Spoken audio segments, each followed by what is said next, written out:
இப்போ இதை அப்படியே மேலே வச்சு இந்த இடத்துல ஒரு டேப் போட்டேன். இந்த இதுலேயும் அதே மாதிரி நேராக மேலே எடுத்து வச்சுட்டு இந்த இடத்துலையும் வந்துட்டு நான் டேப் போட்டேன். இப்போ இதை கட் பண்ணிக்கலாம்.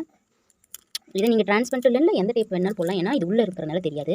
இப்போ இந்த சைடில் இருக்கிற ஒயரை அப்படியே இந்த சைடில் எடுத்து வச்சுக்கணும். இந்த சைடில் இருக்கிற ஒயரை அப்படியே இந்த சைடில் வச்சிடணும். உங்களுக்கு இது வைக்கிறதுக்கு ஃபஸ்ட்டு இருந்துச்சுன்னா இது ஃபுல்லாக இருக்கு இல்லையா, ஒரு சைடில் இந்த இடத்துல இப்படி ஒரு சின்ன டேப்பு. ஆனால் இது எதுவுமே லூஸாக இருக்கக்கூடாது. இப்படி டைட்டாக இருக்கிற மாதிரி ஒரே ஒரு டேப் மட்டும் போட்டலாம். சைனிங்காக இருக்கிற மாதிரியே பார்த்துக்கோங்க. அப்போ தான் உங்களுக்கு பின்பற்றவும் கொஞ்சம் ஈஸியாக வந்துட்டு இருக்கும். இங்கே போட்டோம். இப்போ இந்த இடத்துல வந்துட்டு போடுறோம். நல்லா டைட் பண்ணி